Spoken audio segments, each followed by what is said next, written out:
All right, Bill, man, I met some really cool guys in dentistry, and no offense to anybody I've said this to already, but he might be one of the coolest guys in dentistry I've met so far. Yeah, I really enjoyed that conversation, and we went all over the place, but it was really engaging. I mean, I think people are going to get a lot of different nuggets out of it, and just a very dynamic person, but rock solid and has some really great ideas, and there's good teachable moments in it, man. Oh, 100%. You guys are going to really enjoy this conversation with Kirk Teachout with the seven-figure dentist. Enjoy, guys. All right, Kirk. Now I'm going to hit on the guitars in the background, but the first thing I want to hit on, man, there's got to be a belt around there somewhere, right? Oh, man. I heard about a belt. Is it close? There we go. Oh, he's got it. The prop. There we go. You need to put it right behind you, man, right between those two guitars. Yeah. Or wear it. Congrats on that, man. That's a big deal. And the cool thing, right? Third time. I don't want to say third time's a charm, but third time, man. I mean, you got it. You got to say what it is, though, Jared. I mean, for those of us who don't know exactly what it is, what do we got there, Kirk? Kirk, tell us what it is. Yeah, tell us about it. Okay, so my really good friend Devin Geeson owns Smiles at Sea and also the Dental Festival, and she has what's called Dentistry's Got Talent. So because CE and the cruise with Smiles at Sea was so popular, they hated Elijah Desmond, who was the first person that created it and then sold it to Devin, but he hated how conferences are booked so far out and speakers are so hard to get it. It's so hard to get in as a speaker. So he created a spot from Dentistry's Got Talent. So anybody who wins gets an automatic spot on Smiles at Sea for whatever, the next time or whatever. Because so many people were asking, hey, can I speak on a cruise, right? I mean, how awesome is that? Yeah, right? Lifestyle business, man. Right. So, we were going through that, and Devin asked me, hey, would you like to speak? I'm like, sure. I've never really spoke besides just online, and I was a preacher for 3.5 years, but that's beside the point. So it was just okay, cool, let me try this. So it's a 10-minute TEDx style talk where you don't have any PowerPoints, nothing in front of you, just a timer and judges. And then sometimes there's a crowd, depending on if it's for CE or whatnot at these conferences. So the first time was at Florida Dental Convention, where there were 5 judges and then just 10 contestants. That's it. So it was super awkward, because especially as a musician, from my background, that's direct engagement is so important for me. So webinars, super difficult for me, super awkward. Content, honestly, still super awkward. But if I can get that direct engagement from people, like a head nod or oh yeah, then I'm okay, I'm hitting a nerve. Yep. So let me go down on that. So I love Dentistry's Got Talent because I can do that most of the time if there's that crowd, right? And getting the judges to raise their heads and be like, okay, yeah, that makes sense. So FDC was the first one. I got second to Anissa Holmes, which Anissa's awesome. Everybody loves her. She's a veteran. But let's see, the second one was actually at the Dental Festival in Delray Beach, which had very heavy hitters, speakers in different categories. I made it again to the finals, and I got second again. Oh, I was just like, no. It's and my wife kept telling me, hey, you're a teach out. We win. Okay, we don't get second. You can't come home unless you bring this belt home. I can just see your wife just pumping you up, man. Just pumping you up. Yes. Well, and my kids too. So I have 4 kids. I have 3 boys, and then we finally had a girl who's 2. And the boys were just they saw the belt. They're like, yes, bring home the belt. This is awesome. So I was like, okay. So when I got second again, I was just defeated. I even checked the bag so I could put the belt in the bag instead of just my backpack. Just so that way I could set myself up for success. And I got second again. And I was like, oh. So when Devin asked me to come to Yankee, she was like, hey, look, this isn't like any other one that we've done. It's only about marketing. So that's the topic. It's got to be on marketing. And I was like, man, that's going to be tough when listening to 10 people talk about the same thing on marketing. So I really focused on like obviously marketing is different from advertising, and how our practice doesn't advertise. We create what I call referable moments, not just asking for referrals. Like that's so awkward and so weird to me to ask for referrals. Like it's definitely a strategy. It's definitely not something you have to shy away from. I think it's important, but I would argue that you can engineer referable moments that people feel guilty for not telling their friends and family, right? That your practice has such a great experience. And I'm not talking about warm towels or, a spa, but just like creating such a great experience that you keep them on time. You always get them back on time. You treat them with respect and trust and allow them to feel comfortable even in a setting where nobody enjoys being there. Right? So I talked about that and threw everything else out that everybody else was talking about. It was like, I don't care about any of that. I care about creating so much response from patients that they just send people my way. Your topic there that you were talking on probably like was so different from everybody else, right? I mean, it was 100%. So unique, I would imagine. Yeah. Yeah. So it was very unique, which got me to the finals. But then in the finals, it's a 5-minute talk instead of a 10-minute talk, and it could be on whatever I wanted to talk about. And so at that point, I'm actually working on a TEDx talk right now. So I was like, okay, hey, let me kind of go into that a little bit. And it was just about standards, talking about how we as leaders, can typically hold ourselves to a standard. Sometimes leaders can hold their team to the same standard. But I go a step further and hold our patients to the exact same standard.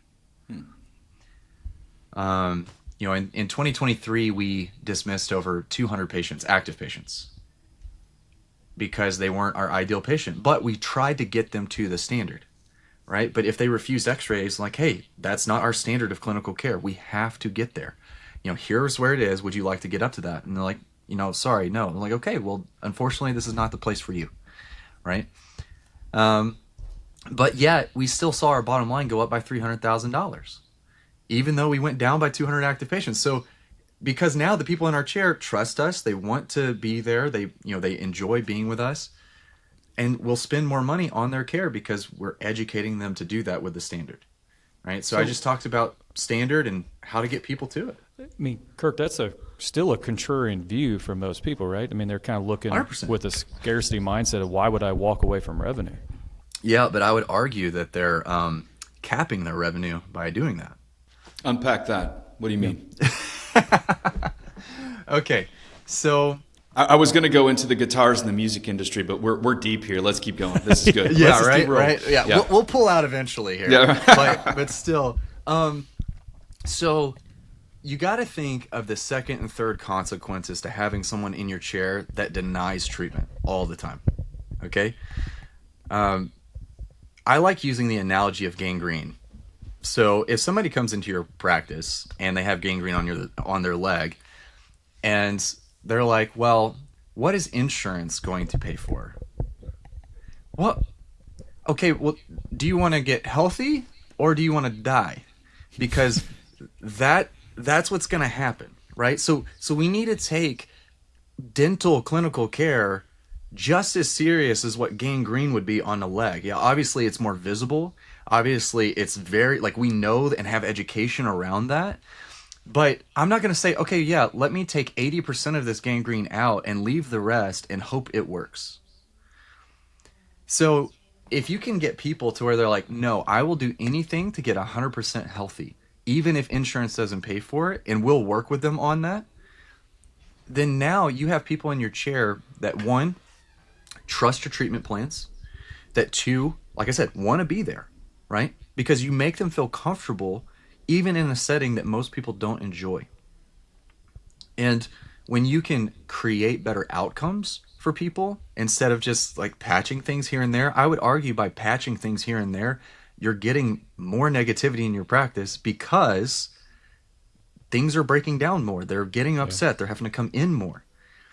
So the second and third consequence of keeping people in your practice that constantly just do patchwork, now your team is not enjoying the people that they're seeing. which is going to cause more stress, which is going to cause more turnover, which is going to cause more stress on you as the owner, which is going to cause more turnover with your patients and your team because there's a constant revolving door of people. Versus if you have people on your schedule that you enjoy seeing and that trust your treatment plans, not 100% of the time, but still the majority of the time, then you have less churn, not only in your patient base, but also on your team. And I feel like a lot of people get that wrong where they think that their patient base is their target audience. But it's not. Their team is really their target audience in a dental practice. It's like if you can keep your team happy and performing well, then the patients want to be there because they want to come in and see the people that are there. And so probably a common pushback you would get is, I don't have enough patients as is, but are you saying it's all kind of part of the same equation, that with happy team members, they create that world-class experience, even if it's just a, on time, every time, exactly as promised or whatever, that's one of our core values, that will lead to those patients coming, telling everyone they know about what you do, and then you just kind of get those that aren't ideal out of the mix and start working on more of the ones you like. Pretty much. Like I do a workshop that the first thing we talk about is the ideal patient, right? Yeah. So the three main things we focus on is not insurance driven. So even if they have insurance, that's fine, but we try to educate them that insurance isn't there for them. They don't care. And it's essentially a discount plan. So let's try to get you 100% healthy. We'll work with you financially and get you there. The other thing is that they show up on time and or at all, right?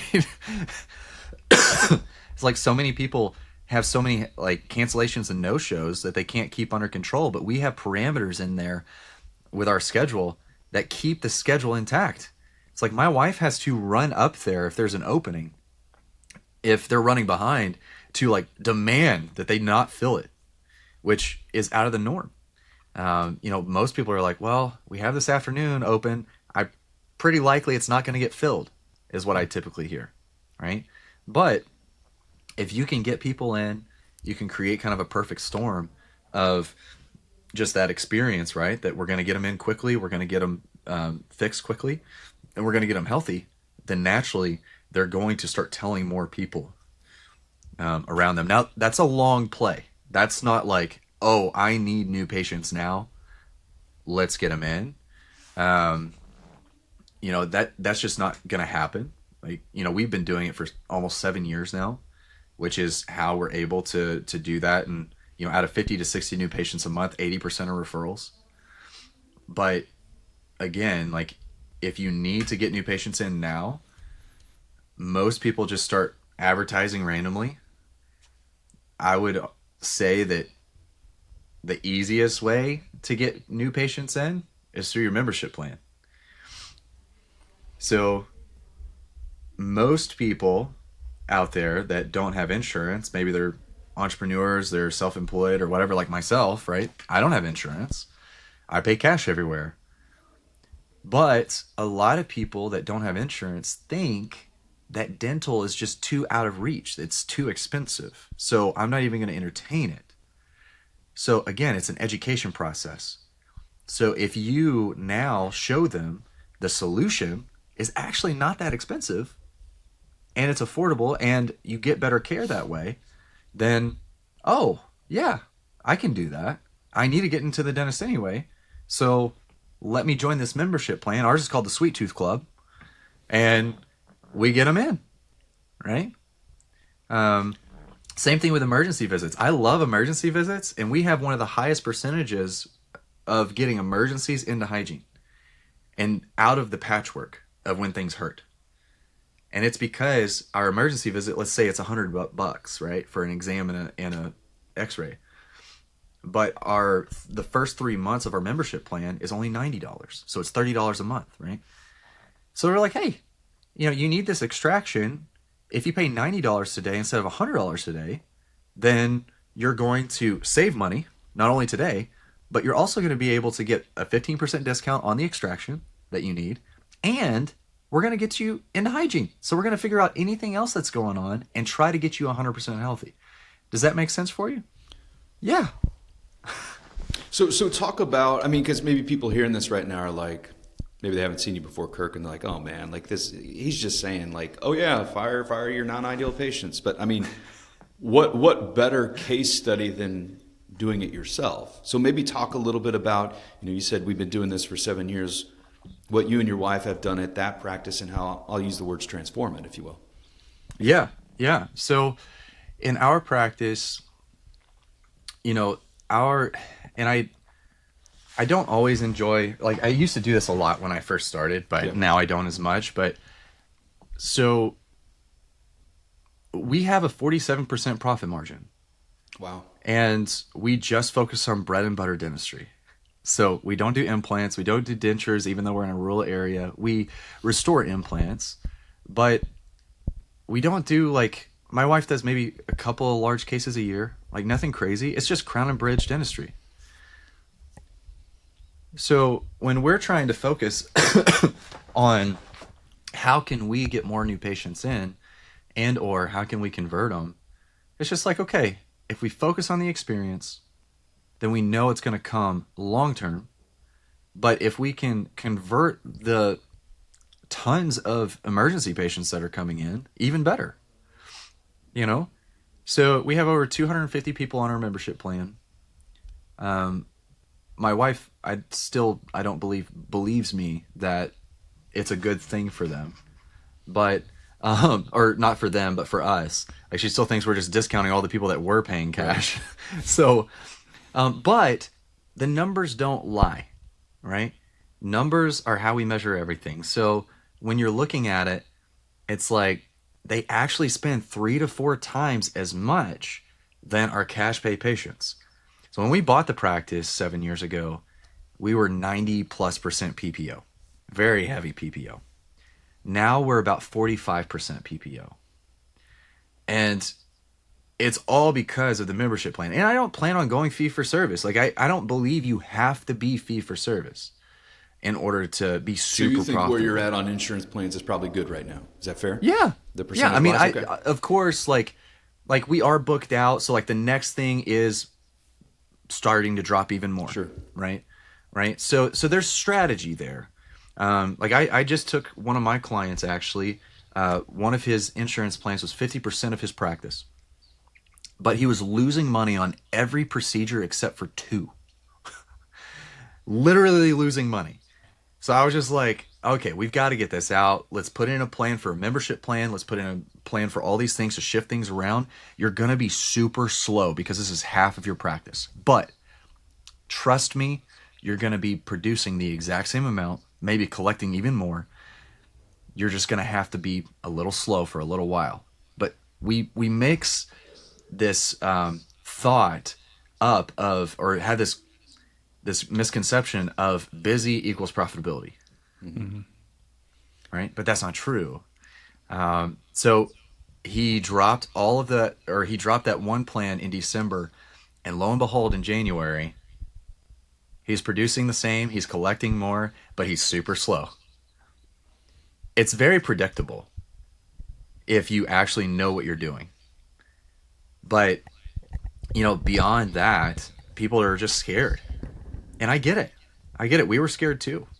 Let's kind of take that thread though, kind of going back to that day. Your wife presumably was an associate, found a practice 7 years ago. You can do the math and kind of back into when that was, and an interesting time to form your new practice. I mean, kind of walk us through the numbers. Like when she bought it, what did it look like?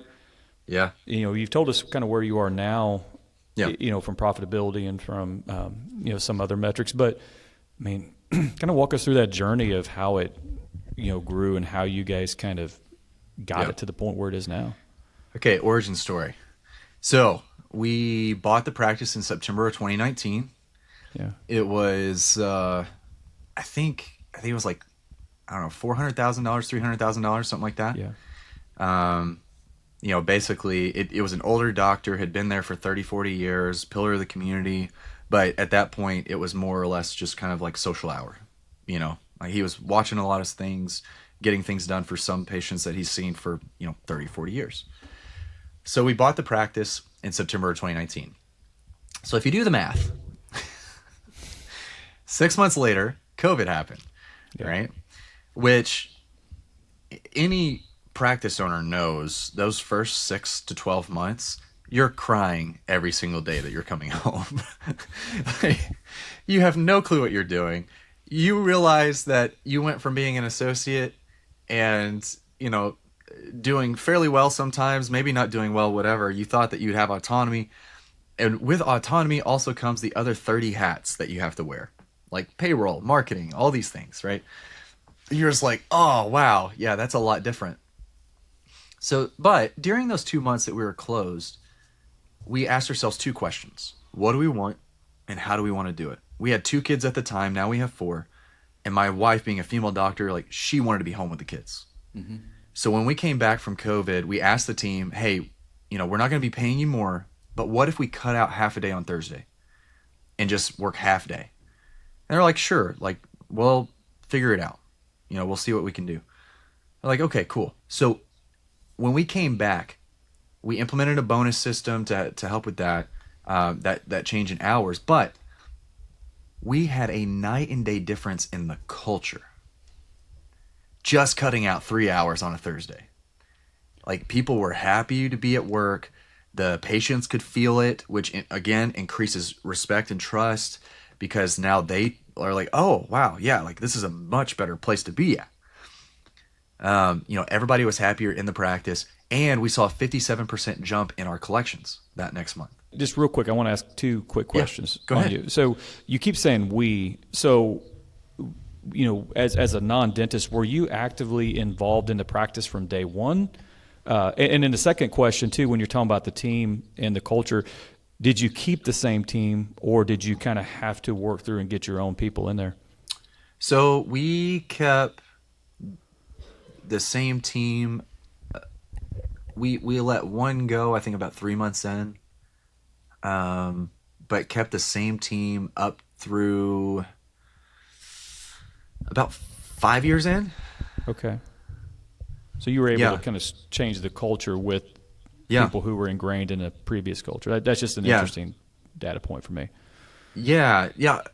So it was tough. Like, I'm not going to say like it's easy, because like I know other friends of mine who have lost every single person day one. Like, they're just like, now they're doing billing and insurance in front and doing the dentistry all at the same time. There's a way to do it. I think honestly COVID really helped, because people, even 6 months in, they still didn't know us at all, right? Like, they didn't know how we were going to respond in a bad situation like that, or when times got tough. So, during that, it was all about communication. And I think that's where we typically get that wrong in leadership, is like, we just assume people know what they're supposed to do. Yeah. And are wondering why they're not doing what they're supposed to do. And it's because of the lack of clarity on our end, right? And communication. So we go in, and every single day, for the first couple of weeks, my wife was just texting them like, hey guys, we're going to figure this out. I'm on the phone with unemployment every single day. That's when, like, in Tennessee, we couldn't get in through, like, it took us 3 weeks straight, every single day, just on hold, just to get to unemployment and figure it out. And then we finally did, and we got everybody their unemployment, all these things. But, it took us having that constant communication and just giving them updates. So that way, when we got out of COVID, it was like, hey, we're ready. Let's go. So at that point, they're like, hey, they took care of us, right? They went above and beyond to try to take care of us, even while they were hurting too. So, yes, we will come back. We didn't have a problem getting people back. But then shortly after you came back after COVID, that's when you cut the hours back? Yep. Wow. Yeah, so we came back at 3.5 days a week. Yeah. And like I said, our collections went up by 57% that month, and then stayed that for about a year. And, fluctuated like normal, but still that next week, or that next year, my wife went on maternity leave with our 3rd child. This is a one doctor practice, or is there another associate? Yes, it's a one doctor practice. I've been through 2 maternity leaves. But crazy thing is, we went through it successfully twice. And it wasn't with a locum. Yeah, that would be the assumption you would have to, right?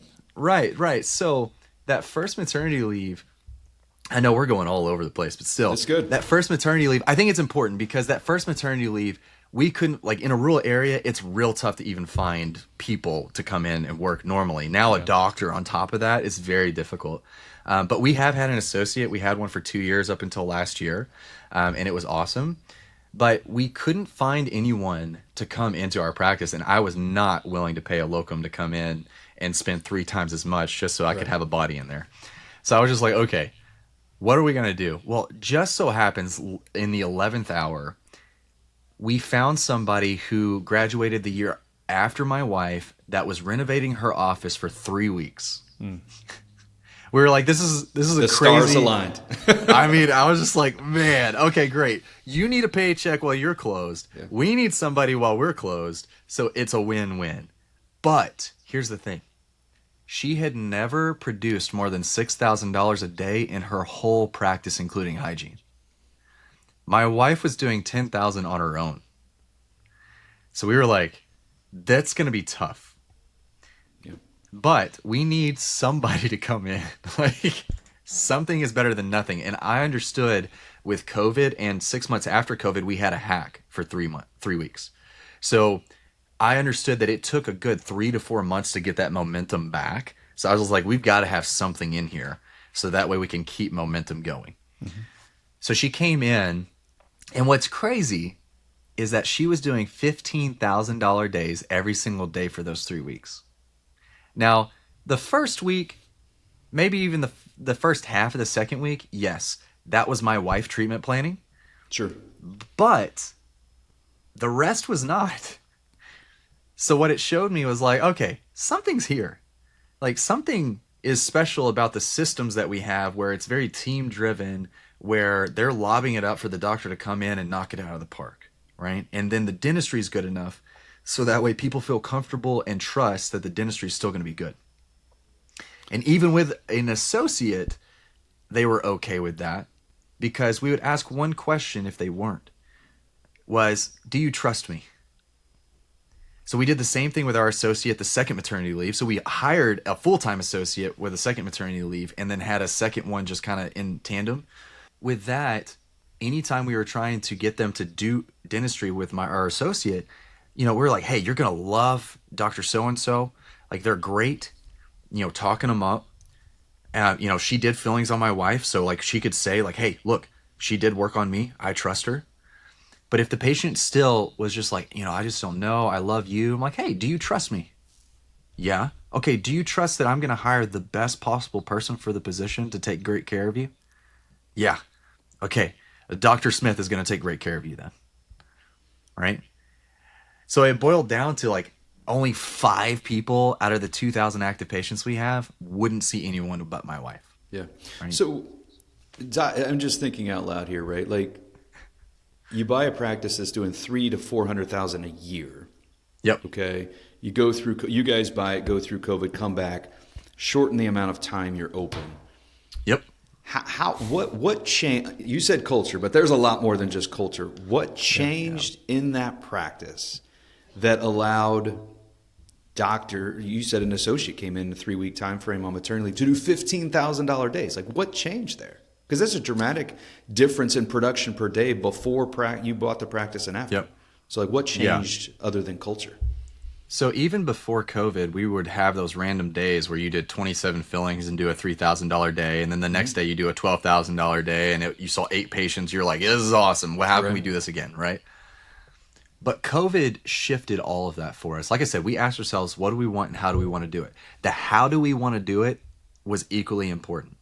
So at that point, it was about intentionality. Me and my wife sat down during COVID and we looked at the schedule. And this is where a lot of people hire me because I create custom schedules based off the dentistry they like to do to hit the goals they want to hit. Because it's one thing to have a goal. If you have a goal of $50,000 a day, that's fine. But does the schedule allow you to hit that to where it's not chaotic? Most likely not. Unless you're doing all in X or big cases or whatever, right? And you're saying your practice was not doing that. Correct. So we were just like, okay, how can we hit? I think our goal initially after COVID was $10,000 a day.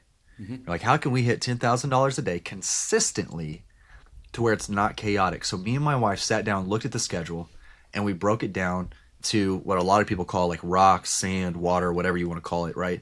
So we have one column that's just high production procedures. So that's crown and bridge for us, right? If you do implants, you also add implants. If you do, anything that's high end, it's right there in that column. And you fill it up with as many as possible that you can do. Those are your rocks, is what you're saying. Yeah, those are your rocks. Right. So like for us, we do same day dentistry. So we have a CEREC system. Love it. It's amazing. So we can do roughly 4 or 5 crowns same day in that column. Then we fill in the gaps with the second column, which is just your fillings and your extractions. We're in a rural area. We have a ton of fillings and extractions. So we have to be able to get a lot of people in that column, but it fills in the gaps for doctor time. Okay. And then we have a third column that even if you only have 2 chairs, you can still have a third column where it's assistant driven. So these are your crown seats. These are your emergency visits. These are your partial deliveries, your adjustments, anything like that. The assistant does majority of the work, and then the doctor just comes in. The doctor time is maybe 5-10 minutes, right? And then we were like, okay, how can this flow based off of my wife's knowledge of her clinical, dance, basically back and forth between chairs? She's like, okay, if we put a crown at 8:30, and it takes me roughly 20 minutes to prep that crown. After I numb, add another 10 minutes. And while I'm going over here to the clear aligner check or to the partial adjustment or whatever at 8:30 as well in the other room, I come back, they're numb, I prep the crown, and then I need somebody to be seated in the filling patient or the filling block to start numbing there at 8 or 9 o'clock. So 30 minutes after, right? So she's just like, okay, if I do this and I do this, and we were intentional on her dance in the clinical chairs. She's literally dancing. Yes, exactly. Yeah. So we're like, okay. And then if you come back, you numb the filling patient, where do you go? She's like, I go to hygiene and I do interrupted checks. I do my exams. And then by the time I get back to the filling patient, they're numb and I'm ready to drill and fill. While this patient over here is finishing up their crown. After I'm done drilling and filling, I go on, make sure the crown's seated because we do same day dentistry. And then everybody's done in the first hour. That's a $2,500 hour. That's UCR fees. Yeah. But even with the write-off, an average 30% write-off, that's a $1,750 hour. Yeah. And if you do that, we work 7 hours. That's a $12,000 day. So let me ask you this, Kirk. When she was doing that in her head, was she doing ideal case, or was she kind of building in cushion for contingencies or things that come up? At first, all we did was figure out single tooth dentistry. How can we put this together in a perfect ideal world? Yeah. Okay. Then it comes down to the diagnosis side. Okay. So she knows most of the time, like if it's a big filling, it may be close to the nerve. Then, okay, we need to put somebody right here so I have a little more time instead of up here when I only have enough for one filling. So like I have a schedule template I'd be happy to give anybody, in your audience for free that we use still today. It's super simple. They can go to, I think, what is it? Goodness, dentalscheduletemplate.com. And they can get the exact same template we use today and have for the last 7 years since COVID. So in that, or I guess 6 years since COVID technically.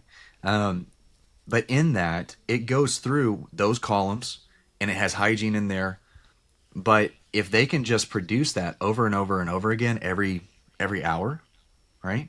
Or every hour and a half or so, then there's no reason why they can't hit an $8,000 to $10,000 day fairly simply without the chaos. What do you hear? I'm sure maybe not your biggest objection, but it's like, okay, Kirk, that's like in a perfect world. Like if everything comes in like that, and it's like, well, I'm not having the patient flow to like fill all those perfect seats. Like, and so then I'm going to have gaps, etc. Like how do you? I would argue they do. They're just not good at acceptance. It's poor case acceptance is what you're saying. Yeah. So the average case acceptance treatment, whatever you want to call it, patient acceptance percentage is 35 to 40%. Yeah. Okay. So that means 3 to 4 out of the patients like let's say 10 patients come in for the day. That means 3 to 4 of them went out the door with something scheduled. Yeah. That you presented it's, treatment to. It's not an at bats problem. Bill uses that language all the time. They're getting enough at bats. Let's go back to that baseball analogy. Like, yeah, they're just exactly. they're just not hitting singles and doubles here. Yeah, they're just not good at educating the patient. I'm starting to do this with my clients right now, and starting to shift the focus of, we do not have dental practices. We have an education platform. Okay? We have an education platform that does dentistry as a result. But if we can't educate the patient, not only with finances, with also how to get 100% healthy and why the urgency needs to be there, then none of that matters. Yeah. Right? If we can't put butts in seats. So I would argue the treatment's there. The average, the average practice across the U.S. has $500,000 to $750,000 of unscheduled treatment just sitting in their practice, and then they're spending $10,000 a month to try to get new patients to do more treatment. It's an How interesting much of way that to do you look at think it. comes back to that trust factor you were talking about, where you asked, like, hey, do you trust me? Or do you think they just haven't built the trust in a lot of ways? I think that this is what I find. Doctors are pulling too much on their shoulders and not allowing their team to educate enough, because they're control freaks. Okay. That's true. It's hard for them to allow somebody else to do good enough, because yes, it's not exactly what they would do, but they're not putting in the training to actually get them where they need to be, right? So for instance, my wife will sit down with our hygienist sometimes and just pull up x-rays and just say, hey, what do you see? And then they'll write everything down. And then she'll go through, okay, this hygienist, what do you see? Tell me. Well, I see this, this, and this. I'm like, yeah, exactly. Other hygienist, what do you see? I see this, this, and this. Okay, but do you notice this right here? That's why it's not that, right? So she's educating them on how to educate the patient on what they see. Now, they're not diagnosing, but if they see a crack on a tooth with a large amalgam, they're going to be like, hey, Dr. Lauren is probably going to say this is a crown. I'm going to confirm with her. She's going to come in and make sure that it is what it is. But do you know the process of a crown? We do them same day here. Oh, no, I didn't. Like, yeah, so it's very simple. It takes about 20, 30 minutes for them to prep it, and then they'll scan it, and then it goes to this, and then they do this, and then they do this, and then all these things. Like, they go through the education process before my wife comes in. So what I'm finding is that doctors don't lead their team to get them to lob it up for them. They just come in and spend 20 minutes explaining something when they don't have a lot of time. And so they're rushing through. So the patient is left kind of uneasy, and there's no urgency to get it done. Do you think that happens due to lack of time for the doctor to train the team? Or do you think it's a trust issue with their team and they're control freaks? I think... Or they're not deliberate to do the training? Yeah, I would say that identity plays a part into it. They think they're not good trainers, right? Because again, like, dentistry is a very unique industry, as you guys know, that it's the only industry that I know of where the CEO is also digging ditches, right? It's like no other industry. I'm stealing that analogy going forward, man. I like that, yeah. Except for Undercover Boss. Like, that's the only time a CEO is ever doing anything that is related to the work that they own, right? So they believe they don't have time, so therefore they don't have time. We made time. Whether it's a lunch or whatever, we do monthly meetings where we'll bring in lunch, we'll pay for it, and we'll just have one thing to focus on for the month. So if you can just grow with one specific trait, one skill, whatever, that month where everybody's focused on it, if you do that 12 times, think about how much better your team is going to be by the end of the year. Yeah. Like, it's simple. It's not easy, but it's simple. It's kind of like when somebody who is obese comes into the gym. They know what they need to do. There's no magic pill. Well, there is now. But, there's no magic pill. It's eat less, exercise more. Eat the right things. Not always less, but still, like, eat the right things and exercise. The hard thing is not That's knowing what to do. The hard thing is executing the thing that you're supposed to do. Yeah. It's just discipline. Yeah. So are we disciplined in our practice to be intentional, learn how to be a better leader? Because that's really the trait that delineates between the best practices and the poor performing practices is the leadership. I know I'm going down a hole again, but I have all my clients read 3 books. The first one's The Go-Giver, because it's about shifting your mindset to being a giver, a servant leader. The second one is Extreme Ownership. Love that book. Yeah. And the third one's The Compound Effect. But I want to talk about extreme ownership, because there's a story in there where they're carrying the boats. All right. Everybody loves the Navy SEALs and how they carry the boats, right? During whatever Spud Week or whatever it's called, Buds, whatever. So they're carrying the boats, right? So every single day they're carrying the boats along the beach, and there's always one that's ahead of the game. Every single day, this team is rocking and rolling, and there's one at the very end that the leader is just yelling at them. They're like, "Hey, why aren't we doing this? Why aren't we doing this?" And what was funny was after a while, they looked at that and they saw that, and what they did to do an experiment, they shifted the leaders of the best performing team and the worst performing team. And guess what? The worst performing team now was first the next time that all those boats were being carried along the beach, because the leader was different. So if you're really not where you want to be, you have to look in at yourself. That was the difference between our practice, where it was, and where it is now. Was we really focused on how can we be better as leaders, and how can we be more intentional with our team and make these decisions with the team and really hold them accountable. And then we, a few years ago, we started holding the patients to the same standard. And then we started going from there, and then just kept going and going and going and going. Yeah, so your advice, if you will, if you look at this high level, somebody out there right now listening that's just like, I'm busy as all get. I love what you said. Being busy is not productive. Like, I'm busy as all get out, and I'm burnt out. Like, you mentioned a lot of things, like look within from the leadership perspective, scheduling optimization, membership plans, etc. Is that the first thing you would recommend, is the leadership look within? Or how would you, how do you go about that with your clients maybe? So it's kind of tough, because everybody has a different ailment, right? Everybody has different strengths and weaknesses. I focus on 4 main things with what I do. So I focus on the vision first, because coaches and consultants are great with bells and whistles and pulling levers, right? So being from the music industry, I really challenge a lot of the things we always do in dental. I'm like, why are we doing that? It doesn't make sense. Like, sure, sometimes it works, but like, there's a different way to do it. So I brought that into our practice, and my wife graciously let me do a lot of that stuff.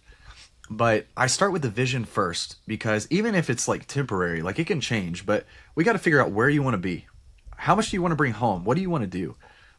Like, I want to buy a house. Okay, cool. Well, the average house in your area is this amount. So that means your payment's going to be this amount, and your debt to income ratio is going to be this amount. And so we just reverse engineer it to where this is what you want to do. This is how much you got to bring home. This is how profitable your practice has to be. This is how your schedule has to be to the day. So I just reverse engineer it.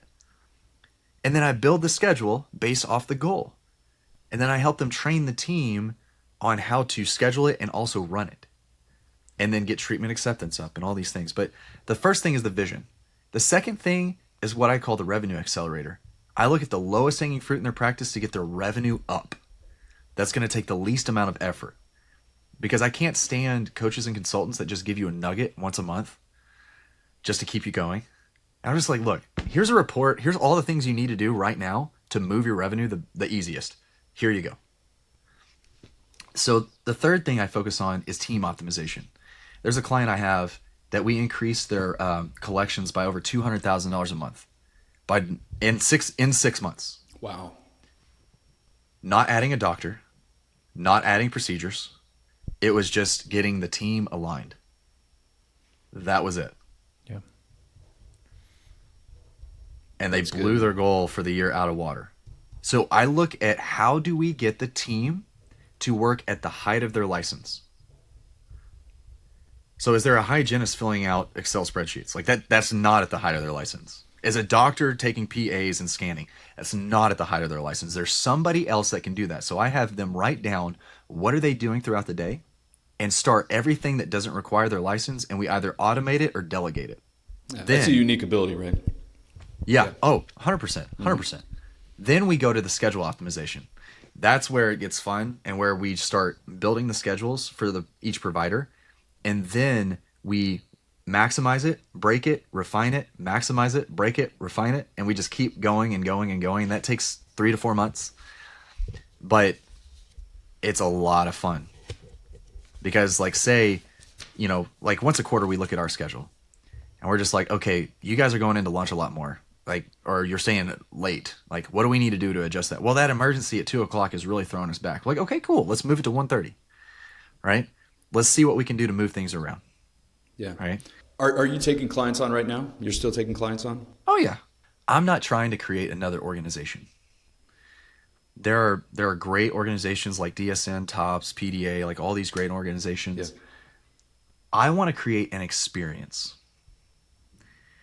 What's being taught in dental school right now, one, and I know I'm going to get flack for this, but that is okay because this is what I see, is that it's being taught by people who couldn't hack it in practice ownership. I'm just going to say it. Yeah, you said it. They couldn't hack it in practice ownership. They're great people, but they're not great business owners. All right. They're great. Okay? They're also teaching and the dental dream from the perspective that they had 40 years ago, where they were working on their third or fourth home 5 years into practice ownership with $30,000 of debt. That's not the dream anymore. That's not reality. So now you have $500,000 to $750,000 of debt, right? You come out and you're like, oh, I want to be a practice owner in a super competitive market where, insurance thrives, and we believe in this scarcity mindset that you have to be in network with insurance. So now people are getting burned out because they don't see a way out, and yet we were able to do it. So now you have to be able to shift the mindset. And so what I mean by I want to create an experience, I'm going to create a large organization. But I'm not going to do it just to have an organization. I want to create an experience to shift the mindset from dental school of the old dream to what the new dream can be, whether it be a lifestyle practice or what I'm calling a legacy practice, right? Where, yes, you can have a lifestyle practice, make $400,000 or $500,000 a year with a very simple, small practice, just yourself, and be super profitable and enjoy that. Or you can create a practice that runs on its own without you being there like I did. Yeah. So like I told you guys before, I only went into the practice one time last year. It's 100% possible. And I'm helping doctors do that exact same thing right now. You can tell you're passionate about it. You mentioned the Go Giver book that you have all your clients read. I mean, you can tell you're passionate about helping other people achieve what you guys have achieved. And I guess I use the word freedom. I mean, that it's allowed you guys to have. Right. Yeah. I mean, we work now, we exclusively after that maternity leave, we only work 3 days a week. My wife has not gone in on a Thursday in several years. Wow. Yep. And yet we still outpace most people across the country with double the profit margin, and our EBIT is at 32%. Yeah, I think to Jared's point, we know, Kirk, you can hop in and help people, on that consulting basis that you do. But kind of as you're kind of talking through your vision, I mean, what do you see as next for you? I think you've kind of started to touch on it just that last, section there. But, what are you looking into this year, 2026? We're pretty early in the year. What are you excited about, man? What are you looking at doing? What are you looking at accomplishing? Man, you already got amazing. a belt, man. I know, I already got the belt, so I don't need anything else, right? That's it. Man, I don't know. Like that's the beauty of entrepreneurship. Like you have the highest highs, but you also have the lowest lows. Like 2024 was the worst year we've ever had in our life, like mentally, physically, whatever, business wise. But I will say, like, last year was one of the coolest years I ever had. I want to create impact. Originally, I wanted to help, impact 10,000 doctors in 10 years, but I think that's too low of a goal. At this point now, I know I'm going to need help from guys like you, from other organizations. So having great strategic partnerships where we can help people learn the business, which is 80% of dental practice ownership, that is going to be the most important thing for me this year, is how can I help you guys create value for your clients, and in return, you guys can create value for my clients. Because at the end of the day, we all have the same clients mostly. I mean, so like, how can now we work together as a team and build a great team around these practice owners that we all communicate together with the same vision, not disjointed. Yeah. Well, I mean, our mission here, right, at our firm is to make the lives of our team members and clients better, and everything that you've been saying is all making people better, right? I mean, it's cool. We all share the same vision here. Let's do this. Let's end on the question I was going to start on. And this is totally out of order, but I have to ask, how from the guitars to the music industry? Talk about that to dentistry. Okay, so I was a musician. I was a drummer in the last band I was in. We got to tour in Europe, across the U.S. It was a lot of fun. I produced for large artists. I also managed artists on American Idol and The Voice, and had a lot of fun. You didn't just play guitar on your porch, brother. I mean, you are in the music industry. Yeah, I was in the music industry. So yeah, I mean, I've created music, for a ton of the people that you know. But with that creative mindset, I always wanted to learn the business. So I was always, when we were in the studio, I was asking, well, how are you doing what you're doing? How are you marketing your studio? How are you doing this? And so I created my own studio, and then artists who were coming in were like, hey, how did you guys have a successful, band? I'm like, oh, well, here's the business side. Here's what we did and all these things. So I started managing artists. But when my wife got out of school, she was like, okay, she was 18 months out of school. And she was like, hey, if I buy a practice, will you help me? We had 2 kids at the time, and I was working from home doing music. And so I was like, I don't know anything about dental, but I was able to generate more revenue than she did coming out of school. So I was like, okay, I can figure it out. So as a loving husband and I am, I pulled back from music. I moved my management clients over to other managers that were great that I knew, and I stopped producing. And now I just play rock and roll with my kids. I'll turn on the amps, I'll get my drum set out, and they'll hit it around, they'll strum it. They're 8, 7, 4, and 2, so like they don't do much. You got a whole band right there, man. Yeah, I mean, but I crank the Foo Fighters and the Red Hot Chili Peppers, and we just go, right? It's a lot of fun. It's a lot of fun. But it was that transition that it was her asking me, hey, will you help me? Yeah. To create that family business like we have. That's awesome. So quick follow up to that. Compare and contrast working with artists versus working with dentists.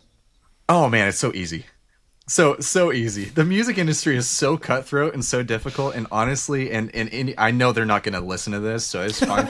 If I can, you never know, man. You don't know anything about our reach. Come on. I mean, I'm just saying, if I can coach whiny artists that I'm not getting paid a ton for, I can coach egotistical dentists to do things, that are greater than themselves. So it's so much easier. But I love the creative aspect of, let's get out of our heads.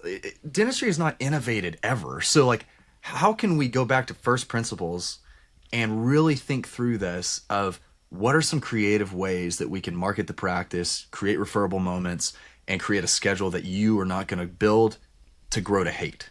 Yeah.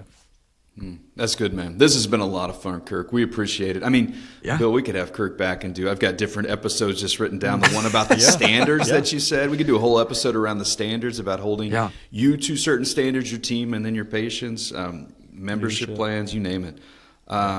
So we'll have you back on if we can. So real quick, before we go, tell people how they can reach out to you. You said something about a dental schedule template. We'll put that in the show notes. Yeah. But Yeah, so if they want the dental schedule, like the template that we use every day, go to dentalscheduletemplate.com. They can also go to fourthquartercoaching.com. So quartercoaching.com. That has all the information about me and the program that I use and the retreats that I do. So I take doctors out for 10 hours of CE out at Zion National Park.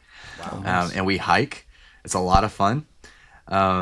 But yeah, I mean, tons of ways. Instagram at Kirk Teachout. That's really where I thrive. So reach out to me anytime, any questions. I'd be happy to help. Awesome, man. We'll put all that stuff in the show notes. Kirk, we appreciate you, buddy. Yeah. Hey, it's been a great.